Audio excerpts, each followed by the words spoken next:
माढा तालुक्यातील जिल्हा परिषद प्राथमिक आदर्श केंद्र शाळा म्हैसगाव या पूरग्रस्त शाळेतील विद्यार्थ्यांसाठी सेवा भारती पश्चिम महाराष्ट्र प्रांत पुणे यांच्या वतीने उभारण्यात आलेल्या नूतन स्वच्छतागृहाचा लोकार्पण व हस्तांतरण सोहळा उत्साहपूर्ण वातावरणात पार पडला। या नूतन स्वच्छतागृहाचे लोकार्पण व हस्तांतरण मुख्य कार्यकारी अधिकारी जिल्हा परिषद सोलापूर कुशल जैन तसेच जिल्हा संघचालक राष्ट्रीय स्वयंसेवक संघ पंढरपूर डॉक्टर रमेश सिद्ध यांच्या हस्ते पार पडले। पूरग्रस्त शाळेतील विद्यार्थ्यांना स्वच्छ, सुरक्षित व आरोग्यदायी वातावरणात शिक्षण घेता यावे तसेच विद्यार्थ्यांच्या मूलभूत गरजा पूर्ण व्हाव्यात या उद्देशाने सेवा भारतीच्या वतीने स्वच्छतागृहाची उभारणी करण्यात आली।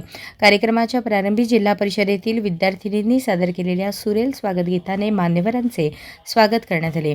विद्यार्थिनींच्या मनमोहक सादरीकरणाने उपस्थितांची मने जिंकून घेतली आणि कार्यक्रमाला उत्साहपूर्ण वातावरण लाभले। मान्यवरांची यावेळेस या सोहळ्यास शिक्षणाधिकारी प्राथमिक विशाल मुळे, तहसीलदार माढा संजय भोसले, गटविकास अधिकारी कुर्डुवाडी महेश सुळे, गट शिक्षणाधिकारी कुर्डुवाडी श्रीधर भोसले यांची प्रमुख उपस्थिती होती। अशाच नवनवीन अपडेटसाठी जनता राज्य न्यूज चॅनलला सबस्क्राईब करा, लाईक करा आणि शेअर करायला विसरू नका।